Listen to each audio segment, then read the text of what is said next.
അങ്ങനെ അൽക്കാം ബ്രിഡ്ജ് ഇറങ്ങി താഴെ കുറച്ച് പേരൊക്കെ ഉണ്ടല്ലോ ചെരുപ്പൊക്കെ ഷൂ ഒക്കെ മാറിയിട്ട് ചെരുപ്പിടുന്നു. കാരണം അത്രയും വെള്ളമാണ്. ഞാനിപ്പോൾ അങ്ങനെ തന്നെയാണ്. രാവിലെ ഷോപ്പിലേക്ക് പോകുമ്പം ചേട്ട് പോകും. എന്നിട്ട് തിരിച്ചു വരുമ്പോൾ മഴയാണെങ്കിൽ ചെരുപ്പിട്ട് ഷൂ ഒക്കെ മാറി വരും. ഇതുണ്ടോ ഇത്രയും വെള്ളമാണ്. അൽക്കാൻ ബ്രിഡ്ജ് ഇറങ്ങി മജാസ് സിഗ്നലിൻ്റെ അടുത്ത് എത്തണം. പിന്നെ കുറച്ചും കൂടെ ഉണ്ട് എൻ്റെ വീട്ടിലേക്ക്. പോകുന്ന വഴിയിൽ ഭയങ്കര വെള്ളമാണ്. അപ്പോൾ എങ്ങനെ നടന്നു പോകുന്നുള്ളൊരു കൺഫ്യൂഷൻ നിൽക്കുക.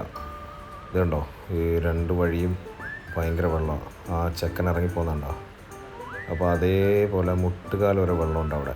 ഞാനും പതിയാണ്. പക്ഷേ ഇതുപോലത്തെ സിറ്റുവേഷനൊക്കെ എന്ന് പറഞ്ഞു കഴിഞ്ഞാൽ ഭയങ്കര ഡേഞ്ചറാട്ടോ. കാരണം ഇലക്ട്രിസിറ്റി എല്ലാം ചിലപ്പം വെള്ളത്തിൽ കാണാൻ ചാൻസ് ഉണ്ട്. പിന്നെ എന്ത് ചെയ്യാനാ, വീട്ടിലെത്തണ്ടേ. അപ്പോൾ അങ്ങനെ പോയിക്കൊണ്ടിരിക്കുക. ഇനിയും വെള്ളം ഒരുപാടുണ്ട്. കണ്ടോ സിഗ്നൽ ഇപ്പം ഫ്രണ്ട് സൈഡിൽ നിന്നുള്ള വ്യൂ ആയത് ഉണ്ടോ. കാറൊക്കെ പോകുന്നുണ്ടോ. വണ്ടി ഒരുപാടുണ്ട്, പക്ഷെ എന്നാലും നല്ല വെള്ളമാണ് റോഡിൽ. കഴിഞ്ഞ വർഷത്തെ വെച്ച് നോക്കുമ്പം അത്രയും വെള്ളമില്ല കേട്ടോ. കഴിഞ്ഞ 2 വർഷം മുമ്പ് ഉണ്ടായ വെള്ളപ്പൊക്കം എന്ന് പറയുന്നത് ഇതിനെക്കാട്ടിലൊക്കെ ഭയങ്കരമായിരുന്നു. ഒരു 5-6 ദിവസം വീട്ടിലൊക്കെ കയറിയിരിക്കേണ്ടി വന്നു. ന്യായമായിട്ട് വെള്ളമുണ്ട് എന്നാലും ഇപ്പോഴും റോഡിൽ.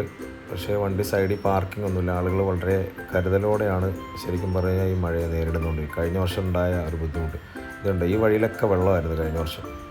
അങ്ങനെ വെള്ളവും വെള്ളപ്പൊക്കമൊക്കെ താണ്ടി അവസാനം ഞാൻ വീട്ടിലെത്തി. ഇനിയിപ്പം അടുത്ത മഴ രാത്രി പെയ്യുകയാണെങ്കിൽ നാളെ രാവിലെ ഇനി അപ്ഡേഷൻ അറിയിക്കാം.